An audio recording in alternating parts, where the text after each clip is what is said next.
A severed head lands on the table. 10,000 gold dragons change hands, and for a brief moment, Daemon Targaryen believes he's solved one of Queen Rhaenyra's biggest problems. But there's one fatal flaw. The man he's claiming to have killed isn't actually dead.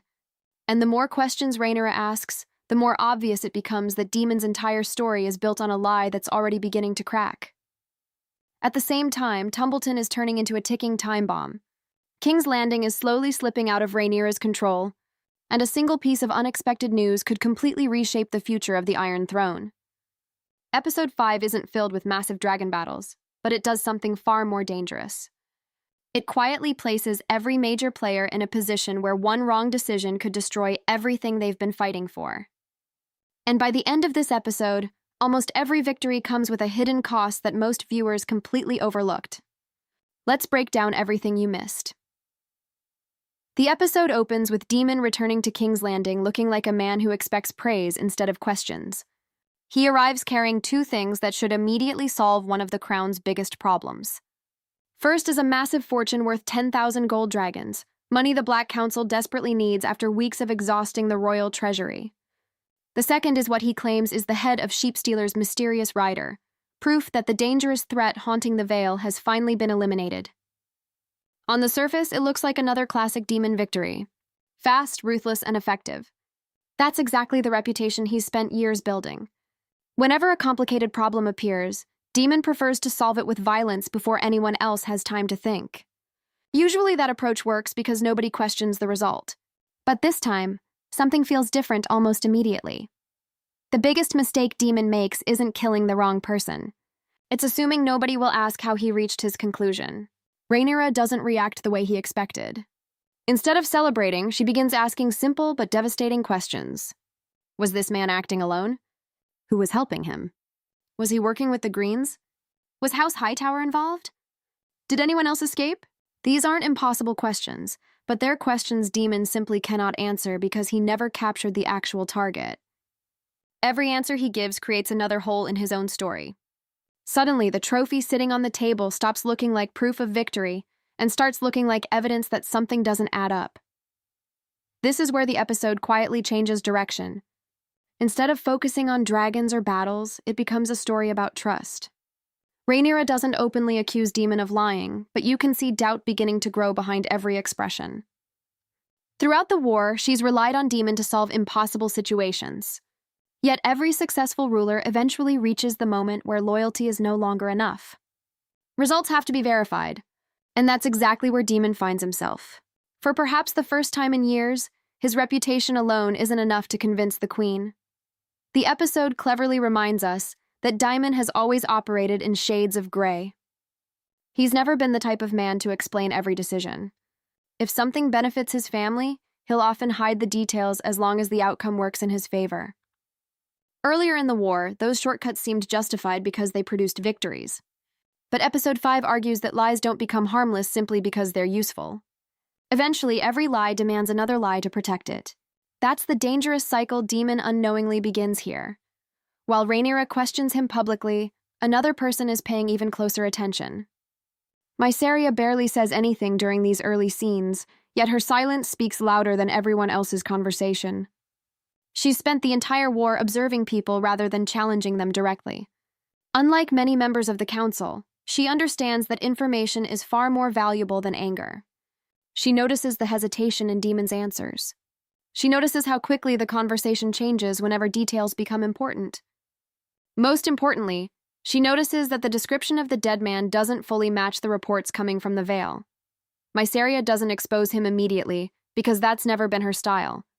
She collects secrets until the perfect moment arrives. Every episode this season has shown her playing the long game, and Episode 5 quietly suggests she's just discovered her biggest advantage yet. Meanwhile, the 10,000 gold dragons create an entirely different conflict inside the small council. The treasury has been collapsing for weeks. Soldiers haven't been paid. The city watch is growing increasingly frustrated. Ordinary people throughout King's Landing are struggling to survive while war continues draining every remaining coin. Everyone around the council table has a different opinion about where the money should go. Daemon naturally believes the gold should strengthen the military. More soldiers mean more victories. More victories mean a quicker end to the war. From his perspective, the answer is obvious. Others completely disagree. Some argue the starving people inside King's Landing need help first. A hungry city is far more dangerous than an enemy army outside the walls. Every unpaid guard becomes another potential traitor. Every angry citizen becomes another voice spreading rumors through the streets. The episode brilliantly shows that wars aren't won only on battlefields. They're also won by maintaining stability behind the front lines. If the capital falls apart from the inside, no amount of dragons will save the crown. A newly appointed financial advisor offers perhaps the simplest suggestion of all. Instead of chasing new military victories, why not start paying the debts the crown already owes? It's such an ordinary idea that it almost feels out of place among discussions of dragons, executions, and political conspiracies. Yet that's exactly why the scene works so well. The greatest threat facing Rhaenyra may not be another dragon rider. It may simply be years of financial collapse finally catching up with the Iron Throne. Rhaenyra ultimately decides much of the gold should go toward helping the small folk rather than expanding her armies. On paper, it's an act of compassion. In reality, it's also a political calculation. Rumors have already begun spreading across King's Landing. Graffiti attacking her legitimacy continues appearing throughout the city. Public opinion is becoming another battlefield. A queen who appears to hoard wealth while her people starve risks losing the capital without a single sword being drawn. But every choice creates another sacrifice. If civilians receive the money, the unpaid city watch must continue waiting. And frustrated guards protecting an already unstable city rarely remain loyal forever. Before the episode even reaches its halfway point, it quietly establishes one powerful theme connecting every storyline. Nothing in Westeros is collapsing because of one massive disaster. Everything is falling apart because of small decisions, tiny compromises, and carefully hidden lies. Daemon believes one false victory will secure Rhaenyra's trust. Rhaenyra believes one financial decision will calm the city. Mysaria believes patience will reveal the truth. None of them realize they're standing at the beginning of something much bigger. And by the time the real writer of Sheepstealer finally returns, Daemon's carefully constructed secret may already be impossible to save. While Daemon struggles to keep his story alive inside the Red Keep, the episode shifts toward Tumbleton, and this is where the real pressure of the war begins to take shape.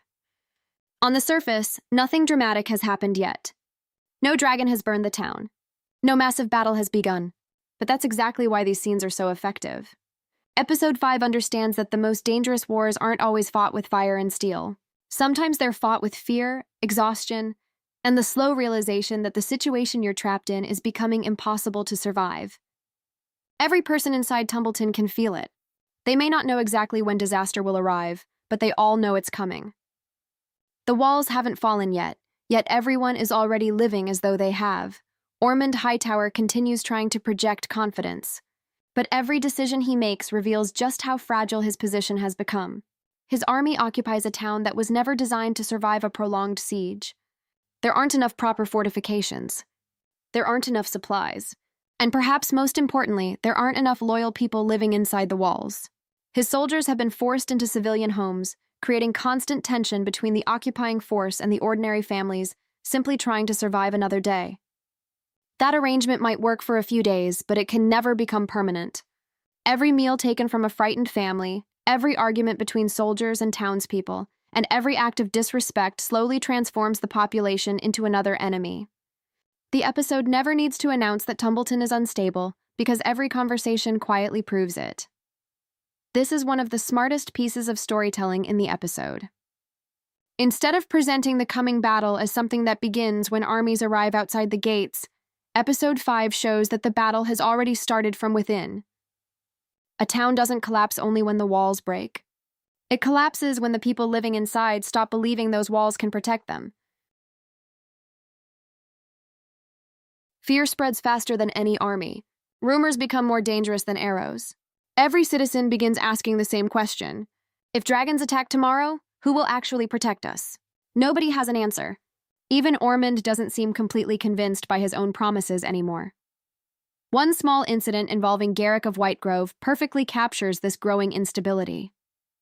His reckless behavior, something viewers have already seen before, finally creates consequences that extend far beyond one man's actions. His inability to control himself damages discipline throughout the camp, and deepens resentment among the civilians. What makes this moment important isn't simply that Garrick behaves badly. It's that the leadership appears increasingly unable to prevent these problems before they happen. When discipline begins disappearing inside an army preparing for siege, defeat often starts long before the enemy attacks. Then the episode brings Hugh Hammer and Ulf the White back into focus, reminding viewers that having dragons on your side doesn't automatically solve your problems. In fact, it may create entirely new ones. Both men possess enormous power, yet neither seems particularly satisfied with the role they've been given. They're expected to guard the town, support the Hightower position, and wait for further orders. But waiting has never suited men who suddenly command dragons.